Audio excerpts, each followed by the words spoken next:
Hello, everybody. Welcome back to the conversation series. I am so excited today to have Taylor D. Adams here with me.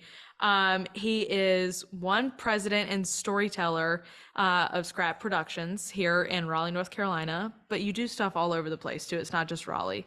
Yeah, I happen to live here. You happen to live here. You happen to be a resident here. Yeah, for sure. And then you are podcast host of Film Nuts.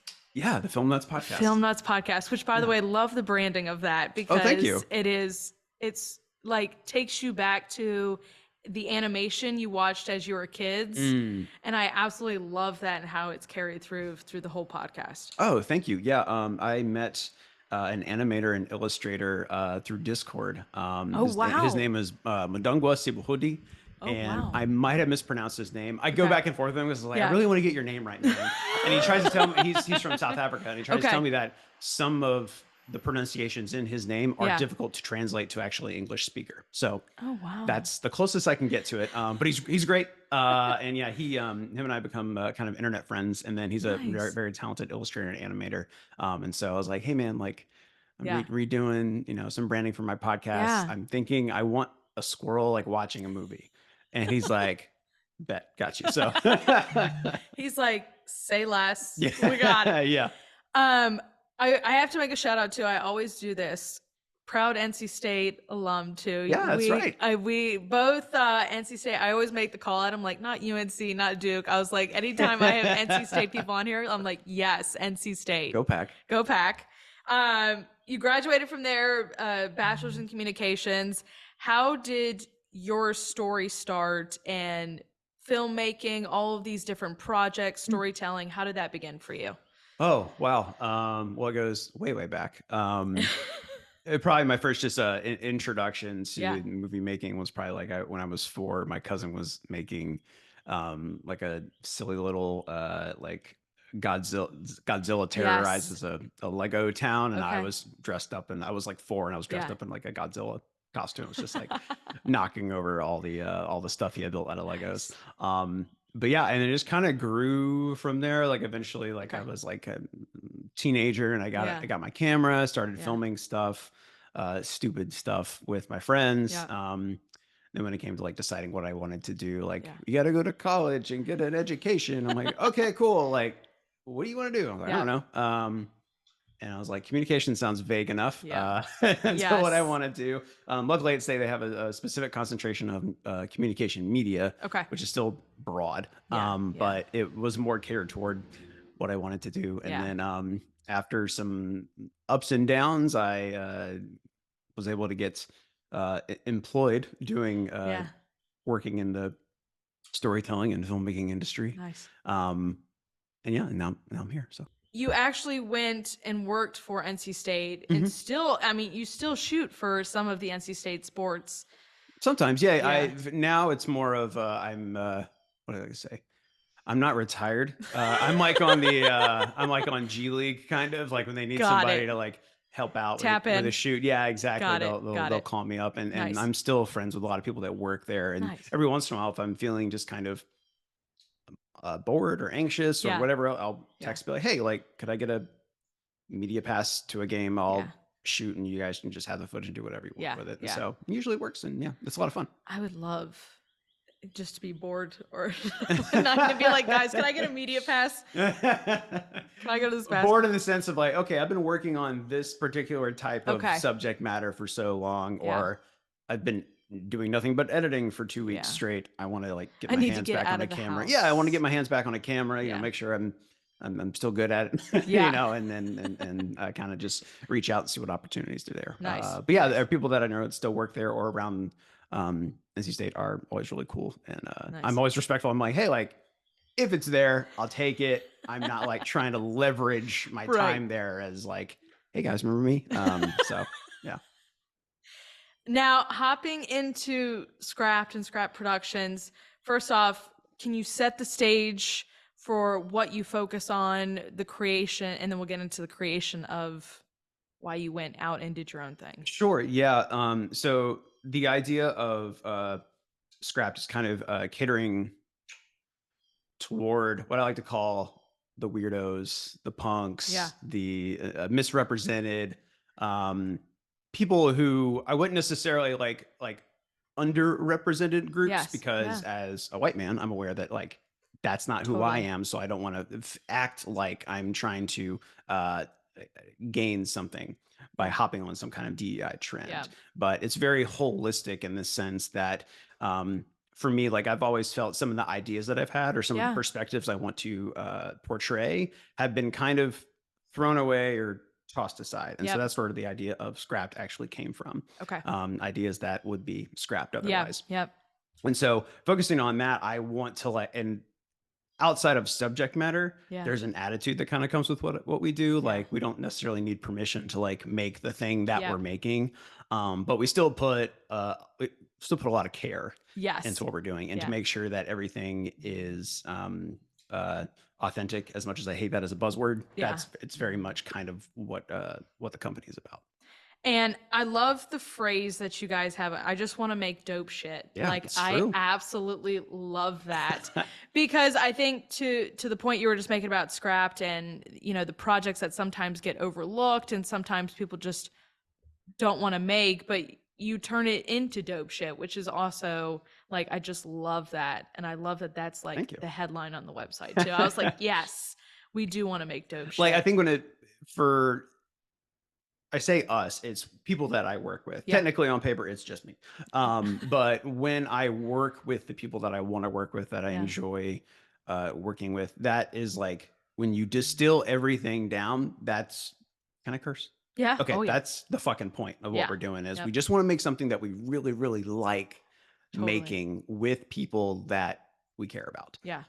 And kind of going back into the sense of having an attitude, that's Yeah. kind of like combining those two things. It's like, Yeah. look, what do you want to do? We just want to make cool stuff. Like Yes. that's Yeah. basically what we want to do. Yeah. And in all different arenas, like at times we might seem like a little unfocused because Yeah. we'll do something in sports or something in food Totally. and drink or Yeah. something in media or whatever. But at the essence, like what really the connecting tissue of all that stuff Yeah. is culture, is stuff Yeah. that we can like I can connect to you with, and you can connect Totally. with the guy who just drove by outside. It doesn't matter. Like it's the things that connect us as Yeah. opposed to divide us. Yep. When I was just about to ask you too on the projects you do work on, because you've worked with STEM Media too, who we've Yeah. had Nehemiah on here, and have done work on those projects, which I was lucky enough to be there one day and act as PA, but that's been a fun. Yeah, I heard about that. I wasn't on set Yes. for that one. Yes, but yeah. yeah. I think you and Nehemiah were there the day that I couldn't be there, the day beforehand or something, and I was like, okay. Yeah, they were doing the episode. They were doing two episodes of Hungry Planet, one on sweet potatoes and one on tomatoes. Yes. And they were going to film when I was going to be out of the country. And they said, hey, or our showrunner said, hey, by the time we get to Raleigh, tomatoes won't exist. Can you go to Raleigh City Farm and just film B-roll of tomatoes for 2 hours? And so I went. This is like a month before they actually shot the episode. So I went and just hung out at Raleigh City Farm for like 2 hours shooting beautiful shots of tomatoes. Yes. But yeah, I heard you were on there, and that's cool. Yes, I was there for the tomatoes day, and it was great to learn from them. And of course, I had was emailing Nehemiah. I was like, we haven't officially met in person yet. I was like, so when we finally sat down to record, I was like, great to finally see you in person.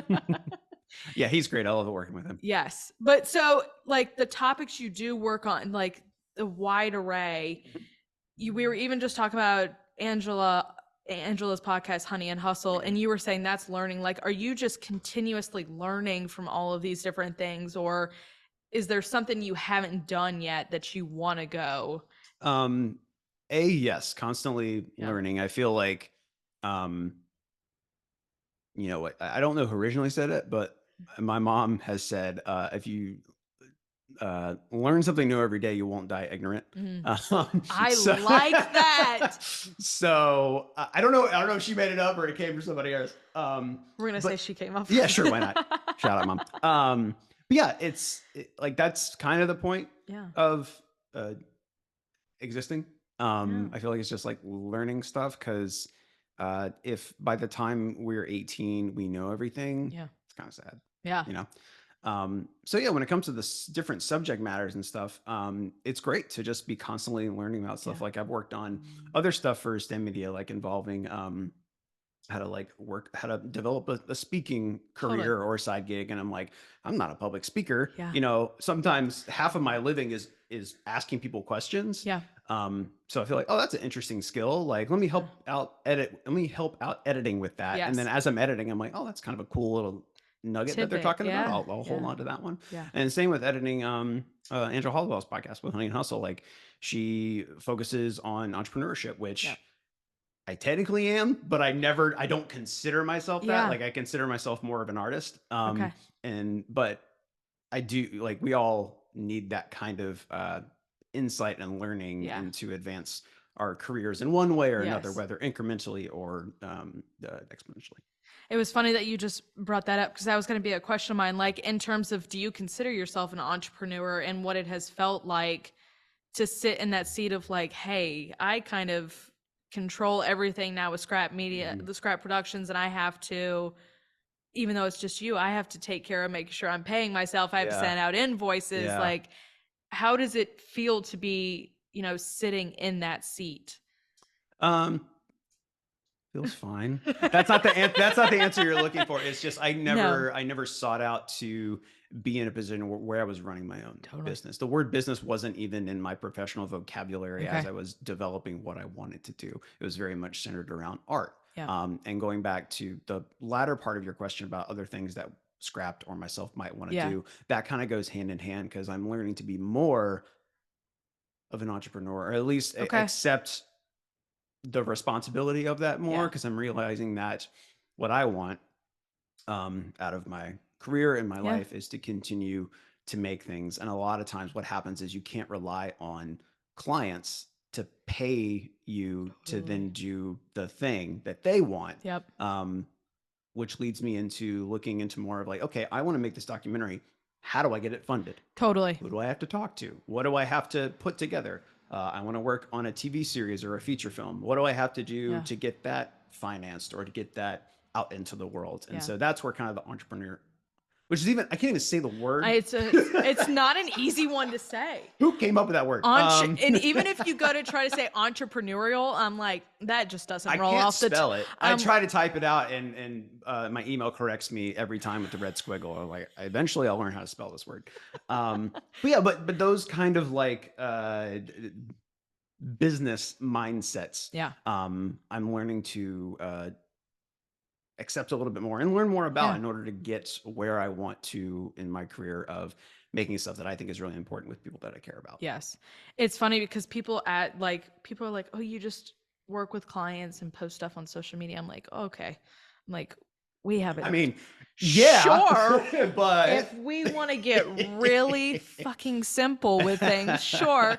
But like you kind of go into this and it's been massive learning where you're like, okay, you got to get on email threads. You got to do some of this administration stuff that you're like, I kind of don't want to do all this stuff. I'm like, I want to go create and talk to people and shoot stuff. So it's kind of that I always say it's the balance of the fun and the admin stuff at the same time that you're trying to figure out.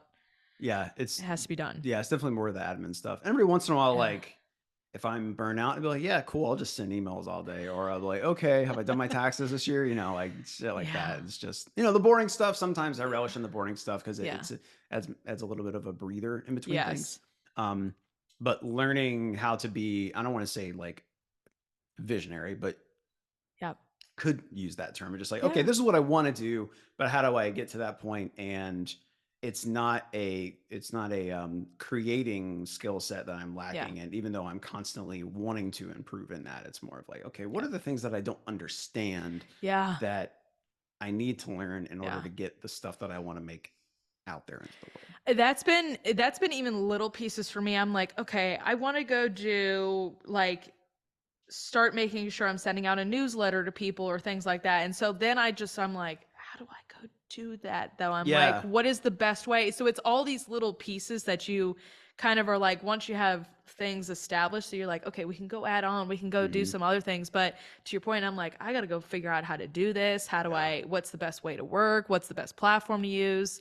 So it's continuously doing research on everything and every platform you could possibly be using right now. Yeah, for me, it's figuring out when to do that. Not that I don't have, not necessarily don't have the time, but when should I do that? Like, should that actually be the bulk of my day? And then I do creative stuff at night, or should I do creative stuff during the day when I have more energy, and then do like the boring research stuff at night? Totally. You know, then like 10 rolls around, and I'm like, I just want to watch an episode of TV and go to bed. I'm like, I gotta get up tomorrow and do this all over again. Nothing makes me feel more worthless when I receive a text or an email from one of my clients at like midnight or 12. Yeah. And I'm like, oh, they're up working. What the fuck am I doing? Granted, they're doing that so that later on they don't have to, but I understand because I've been in that situation too when I was running a show where I was like, sometimes I would get home at 3:30 a.m. and then have to be up at 6:30. Like, I've been in that situation before. Totally. So, and part of me misses that. There was a really great video essay. I don't remember the essayist who did it, but there was a really great video essay on the show The Bear, where it talked about the difference between distress and this concept called eustress, spelled like EU stress. And the fact that people thrive off of stress as opposed to feeling overwhelmed and have a sense of despair with the distress. And I thought it was very fascinating. I relate to that because I'm like, I'll sit in bed and I'm like, how late is too late to send an email to people? Never too late for an email. Yeah. For me, never too late for a text, because for me, I don't mind when I get late night texts, because at 11, I hit do not disturb. Okay. And so if I happen to be still on my phone, it'll show up. But yeah. And then someone's bothering me. Yeah, it's fine. Actually, Angela, like, if I get a text from her at 8 a.m. on the dot, I know she sent it at like 2. Oh yeah. Yes. Yeah. Shout out to Angela. Angela, you can send those at 2. That's fine. I'll wake up to it. It's fine. Yeah. I wake up at 6. It's fine. She warned me when I was doing production assistant work with her. She was like, I'm gonna send you text. She's like, you don't have to look at it right when I send it to you if it is too late at night. And I said it's fine. I said, I'll answer no matter what. I said, it's how it is. That's my mentality. Like, I will definitely send texts to people at all hours of the day or night, but I only expect them to respond when they want to. Like, you know, if I send something at 10:30, I don't want to hear back from you at 10:31 if you don't want to. Like, I'm fine waiting till noon the next day. Like, it's totally cool. I have the same I have one of my best friends is a teacher, and she's like, I'm so sorry I didn't respond to this last night. I said, Morgan, I knew you were asleep. I said, I sent it to you just because I knew I was going to forget it, and I knew you were going to see it at 6:30 in the morning and would respond to me when you had time. I have no inclination of people actually responding. Yeah. If they aren't up, don't want to at that time, whatever it may be. Yeah. But I'm like, I need to get it out, because if not, it's gone from my mind. Yeah, I'm the same way. Yeah. But I also at the same time, I do a lot of research and trying to figure out, in terms of timing, when is good to post stuff, when is good to send things out. Like on social media? On social media, newsletters, emails out to contacts and things like that to try to promote stuff. That's where I get deep in the research too, because it's the behaviors of people and what time. Like, do you wake up in the morning and what's the first thing you do? Are you getting on social media or are you checking your email? So it's interesting to kind of learn the behaviors there and how it affects certain business aspects and how you can really tap into those things. Yeah. I go down that rabbit hole. Well, if you learn anything, let me know. Yeah. I don't know shit about it. I feel like the algorithm is always against me, because that's not chronological anymore. Excuse me. It's not chronological. No. It's like, oh, this algorithm's going to decide if other people want to see a photo or a link or words or something else. Well, to that point, every person's different. Like, even when you listen to a podcast, some people want to listen, some people want to watch. Yeah. And I'm like, oh God, we have more we have to do now Yeah. to make sure we're meeting people. Yeah. And when I started the this current season of Film Nuts, we're about to come back from a mid-season break, but I started incorporating more video. Like they're all on YouTube, but it's literally just like the thumbnail and then the audio is playing under it. Okay, got it. But a lot of people were like, we really like watching podcasts. And I was like, okay, is it a podcast? That's a whole other discussion of like, what is it's podcast? like we need to bring Angela in and have this conversation with her. Yeah. It's more like, I think of everything as kind of, if it exists beyond an audio platform, to me, it's a show, plain and simple. It could be a talk show. It could be something more journalistic. It could be whatever. But just because you're using different language doesn't change the definition of like what it is. Yep. So when we started incorporating more video, I was like, okay. And then some people will just like, they'll actually only listen, but they still want to use YouTube because it's just like the most readily accessible. You don't need it's not a, it's not Spotify versus Apple Podcasts. It's like everybody uses YouTube. So just hit play and do whatever. And when I started incorporating more video or making it more centric, I was having more fun with it because I come from a video background anyway. So I was like, oh, if I'm going to do this, like, okay, well, I can play a little bit with the timing. If I have like a nice, like 4-second buffer in between or 3-second buffer between the music fades out and conversation fades in, let me put like a graphic up and has a little bit of motion to it as opposed to just, nothingness or something that's still and not moving. Yep. And you can play around with B-roll too. Like on our podcast, we talk about the movies and shows that our guests love and why they love them, hoping to reveal something about themselves. And then that leads to connection between the listener and who our guest is. And you can play with B-roll. Like they could be talking about a scene they absolutely love and they're describing the scene. And as they're describing the scene, I can show it. Yeah.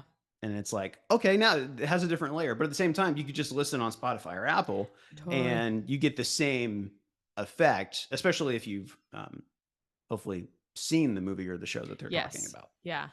Now, I want to get into the Film Nuts podcast. And first off, why that, like, I'm always interested in why people choose the topic that they choose for their podcast. Why this particular topic of films, movies, TV shows? Right. I think, well, TV and movies are just, I think everybody just says, oh yeah, I've loved watching movies or shows since I was a kid. For me, it was a lot more because I felt like I gravitated more toward how they worked. Like I would come home, there's always that like a sense of escapism. Like I've had a hard day. I'm going to go home and put on The Office or whatever. And that's it. It's on, it's taking them away from whatever troubles they had. Sometimes that was me, but also like I would come home from school and like put on, I think it was usually, I put on TBS and it was either Home Improvement or the Drew Carey Show. Yes. And I would just like watch it for like half an hour, an hour, and then I would like do my homework. But I started noticing like how the jokes worked or the pacing of stuff. And like all that inner workings really fascinated me because I was like interested in like making movies. And that's probably why. But what I discovered is that I had a previous podcast with a friend of mine and him and I would just like, it was kind of like a movie review or a TV show review podcast. And it was fun.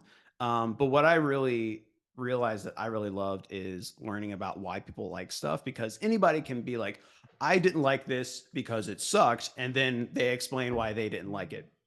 But that's not the definition of it's bad or it's good. It's how you feel about it. And a lot of review podcasts are like that. And the fact that their opinion is presented as fact. But they're not saying that it is. But the language they used is this movie is bad. Not I thought this movie was bad. Right. And for me, I wanted to learn more about why people love what they love and what that might say about them. I think we have like 45 episodes of the show. And one of the ones I always come back to is we did an episode on the movie called Lucky Number 11. Have you heard of it? No. Okay. It's kind of a fun, quirky action Guy Ritchie kind of thing. Oh, I love me. It's not Guy Ritchie, but it's like similar. I love it's that Guy vibe. Ritchie-esque. Yes. And the guest we had on was a hip hop artist called The Deep End, and in him talking about, shout out Malcolm, in him talking about why he loved this movie. He realized he gravitated toward a particular character because the character's mentality was a mentality he adapted Mm, after he had lost a loved one. mm. And so, in that sense, it becomes kind of a therapy session. And that's not the goal of it. But Yeah. when you get a deeper sense of why somebody likes, Yeah. loves, or doesn't like or love something, Yeah. like you get a better sense of who they are. And then you can kind of like connect with that person and then have a better understanding of that movie um, I like in a that. way. And so that's why it's more of like, it's a lot about nuance. Yeah. And I feel like that's what life is anyway. Like Yeah. there's no black and white with a lot of stuff. It's like you have to take into account the nuance. And so that was my intention with this. Yeah. Although at the time I launched it, I didn't realize that was my intention. The time I launched it, it was 2020, Oh yeah. peak of COVID. Yeah. I'm bored. I'm not seeing Find something to anybody. do. I want to talk to people about Yeah. movies and TV shows. Yeah. And so that's why I started from there. And then it's just kind of evolved into we've had some really great guests. We've had some really great movies and shows. We've played around with the format. I did one episode on Star Wars: The Last Jedi, where I went to people's houses and I talked to them about like why my friend hated it, Yeah. why my other friend loved it, and then I had people all over the world on the internet submit sound bites of why they hated it or loved it, and I interwove it into one episode, and that was really fun to do. And so I'm hoping to do something like that a little bit more, but like playing with the format. It was kind of like I'm trying like I listen to a lot of like NPR or serial podcasts, and so I like that storytelling format of not doesn't have to necessarily be a conversation. It can be it can exist outside of it with different elements to add to the art form and the message of what we're trying to convey. Okay. In the same way that you're talking about movies and TV shows, I think music relates in there too, because people, like I've had a lot of conversations with people of a song means something different for every single person. Oh yeah. And we all have comfort movies, but they're comfort movies for a particular reason to that person, and it's different for every person. So, but I love that you go into those conversations, because so many, like 3 people might have the same favorite TV show or movie, but it's all 3 different reasons in terms of why they love those, and every story's different. So I love that you have those conversations and get into the nitty-gritty of it as well, and have that focus of, because I love watching, I always come back to Hard Knocks, and I'm like, I sit there and I'm like, I love to figure out like the sequences of it all and the editing process. And I was lucky enough to talk to Heidi Bank, who is part of the NFL Films crew. Oh, nice. And the editing crew. And I was like a kid in a candy shop. I was like, how did you do that? And she was like, here's how I did it. And I was like wide-eyed. But I sit and I watch stuff. I'm like, how did you do that? Especially when it's kind of that documentary style thing. I'm like, what goes into that thought process, that shot list, everything. That's where I kind of sit there and I'm analyzing everything that I'm seeing. And it's so interesting. I think NC State stuff too. That stuff, the one, when we do it with NC State football, that stuff, I'm like, okay, yep. Yeah. I'm watching this and I'm just like, how do we do this? Do you know that I started that? Yes. Okay. Yeah. I did. Yeah. Yeah, that was a ton of fun. Okay, tell me about it. I want to hear everything about this. Oh my god. Okay. Because I love it. It's gonna be a 2-hour podcast. So I'll start real quick with the impetus of it. I was working for Learfield, which is the marketing entity, collegiate marketing entity, specifically Wolfpack Sports Properties, which is the NC State branch of it. Yeah. And they have a contract with Capital Broadcasting to create a half-hour TV show, weekly TV show. Yep. For the longest time, that TV show has always been the same. Like throughout college athletics, it was always the head coach's name show. That's always what it was. And it was always kind of a talk entertainment show where the radio host or a TV host or just personality associated with NC State athletics would interview the coach, be like, hey, how about that game? They talk through it. Yeah. And then there might be some like a feature on a player or then like something fun. And I did that for 3 years. I worked on the show 2 years prior to that as like a camera operator, but then I ran the show for 3 years. and then I was bored, um, and tired and burnt out because I I was can also imagine. actually there, one year I was actually producing two shows simultaneously. There Oh was my an God. overall athletics TV show and then a football specific one, Yeah. followed by a basketball specific one once the season changes. Okay. So I took a year off. It wasn't an intended year off. I just Yeah. walked away, do freelance stuff. And during that year, 2016, is when Last Chance You came out on Netflix. Yeah. And that really inspired me because I love the way that Greg Whiteley and his team just portrayed sports. Yeah. Very raw and grounded and Yeah. ambient, which I loved. Lots of wide shots and Yeah. stillness. And I love that. And I was like, oh man, I want to come back and I want to do this. Yeah. And so I was able to, and that was great. I came back, I pitched the idea, everybody loved it, hopped on board. And so I did that for 3 years. And making the first show was a lot harder than I thought it was. I think by the end of I edited everything, I was like 3 minutes shy of the Oh. runtime. I was like, what do I do?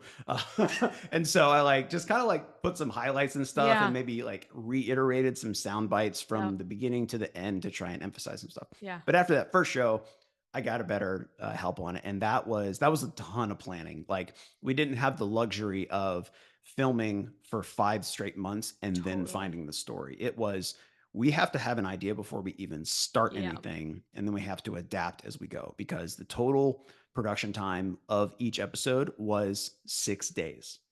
Yeah. Like we had to produce a half-hour documentary Yeah. every week for 30 weeks, Yeah. and that was tough.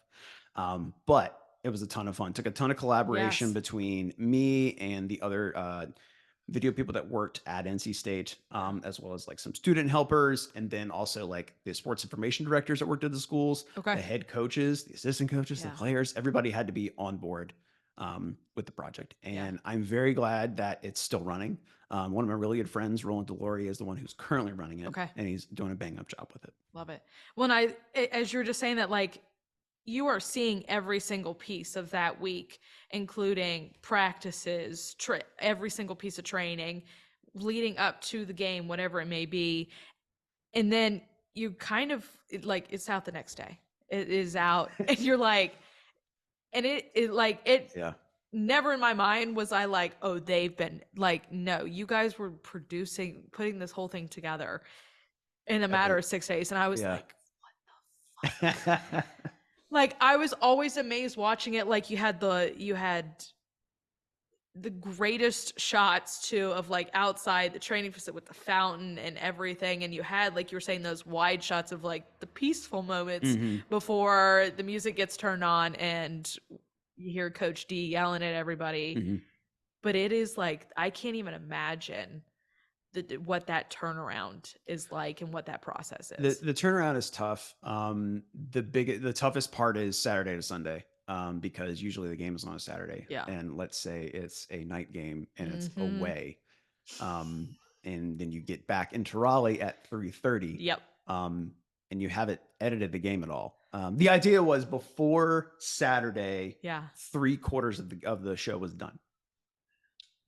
So we shoot a little bit on. Go back and break it down. So on Mondays is usually a press conference day. I Yep. film the press conferences. Then we also did head coaches interview, and assistant coaches interviews. And then I'll take another couple hours and just kind of like really roughly chop it up. Totally. And maybe place it. I divided the show into 4 different sequences for each segment, but okay, this will be a good open, put it here. This might be good right before the game, put that here, blah, blah, blah, blah, blah. Yeah. And then Tuesday, Wednesday, Thursday is like alternating and simultaneously shooting practice, shooting another interview, and then labeling all the footage and then cutting everything up. And usually by the time Friday rolls around, we're done editing as much as we can. Okay.